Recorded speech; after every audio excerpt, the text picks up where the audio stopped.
7월 18일 금요일 매일 성경 묵상을 시작합니다. 오늘 함께 나눌 말씀은 요한계시록 11장 14절에서 19절입니다.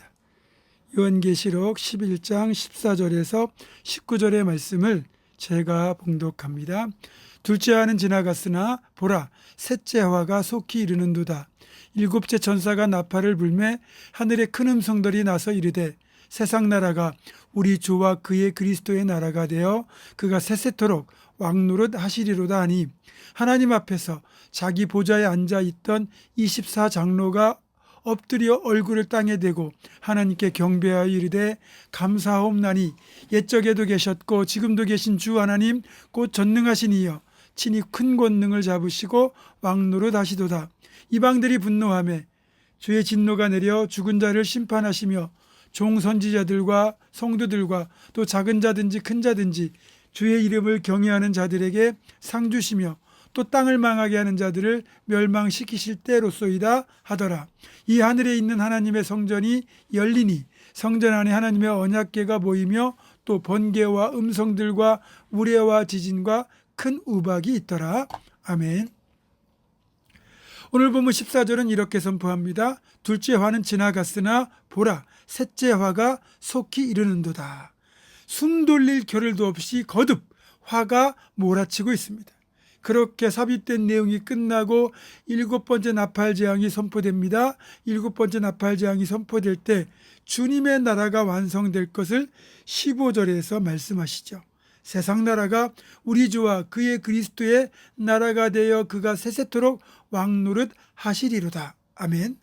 본문의 흐름에 따르면 주님 나라가 완성되는 것은 앞에 11장에 나오는 증인들의 사역에 따른 결과라고 할 수 있습니다. 증인들의 사역을 통해서 세상에서 돌아와야 할 자들이 돌아오면 하나님은 더 이상 지체하지 않으시고 세상의 마지막 일곱 번째 재앙을 쏟아 부으실 것입니다. 뒤에 보겠지만 일곱 번째 나팔 재앙으로 인해 펼쳐지는 일곱 대접 재앙은 더 이상 기다림이란 없는 전면적이고 최종적인 재앙이 될 것입니다. 이렇게 그분의 나라가 임할 때 충성된 증인들은 상급을 받을 것이고 그분을 반역했던 자들은 이에 상응하는 진노를 받게 될 것입니다. 이 사실이 18절에 기록되어 있습니다. 이방들이 분노하며 주의 진노가 내려 죽은 자를 심판하시며 종선지자들과 성도들과 또 작은 자든지 큰 자든지 주의 이름을 경외하는 자들에게 상 주시며 또 땅을 망하게 하는 자들을 멸망시키실 때로소이다 하더라. 아멘. 여기에서 멸망시킬 때의 그때는 헬라어로 카이로스입니다. 즉 이 카이로스 하나님이 주관하시는 시간 때를 말하는 것이고 하나님의 시간 계획에 따라 드디어 심판의 때가 임하게 되는 거죠. 이때는 인류를 완전히 심판하고 믿음과 행위에 따라 심판하고 보상하고 멸망시키는 때가 되는 것입니다. 이런 심판은 뒤에 20장 11절에서 15절에 나오는 흰보자 심판 때 이루어지는 것으로 이 심판은 시기적으로 부활 후에 있고 영원한 상급과 형벌 이전에 이루어집니다. 하나님의 진노가 악한 자들에 대한 심판을 뜻한다면 새 예루살렘에 대한 환상은 성도에 대한 상급에 해당이 됩니다. 상급은 물론 은혜라고 볼 수 있지만 각자가 행한 일에 따라 다르게 되겠죠. 또 19절은 앞에 17절, 18절 찬미에 대한 하나님의 반응을 기록합니다. 이에 하늘에 있는 하나님의 성전이 열리니 성전 안에 하나님의 언약궤가 보이며 또 번개와 음성들과 우레와 지진과 큰 우박이 있더라. 이제 요한의 눈에 하늘의 성전이 열립니다. 그리고 그 성전 안에 하나님의 언약궤가 보여요. 언약궤는 구약에서 성막 지성소에 모셨던 하나님의 임재를 상징하는 궤입니다. 성경의 기록에 따르면 열왕기하 25장에서 바벨론의 느부사라단이 군대를 이끌고 예루살렘을 멸망시킬 때 성전이 약탈을 당하고 무너지게 되는데 이때 언약궤도 같이 없어진 것으로 보입니다.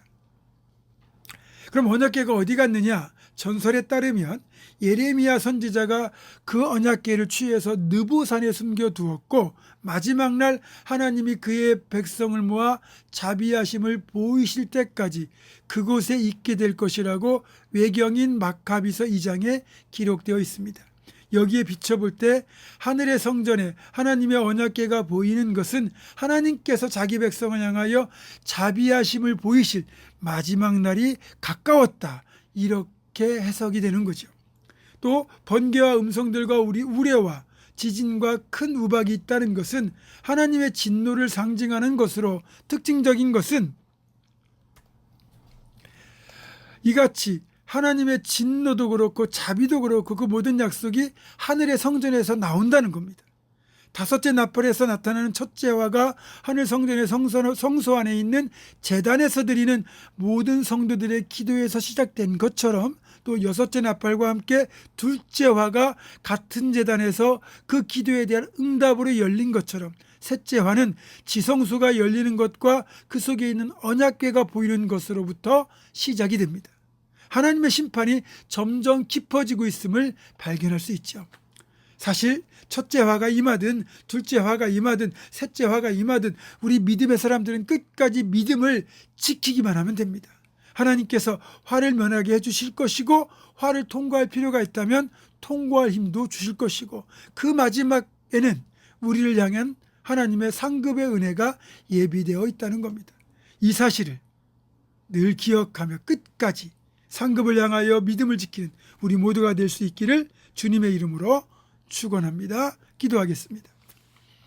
이제 마지막 심판의 때가 가까울 때 아버지 하나님, 우리들은 끝까지 믿음을 지키게 도와주시고, 믿음을 지키고 하나님 보좌에 서는 그날 우리를 향한 상급의 은혜가 있음을 기억하며 끝까지 충성하는 우리 모두가 되게 하여 주시옵소서.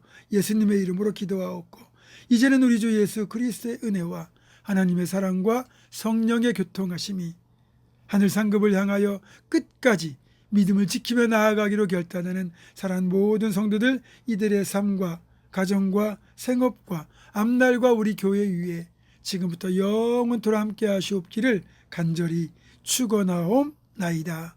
아멘.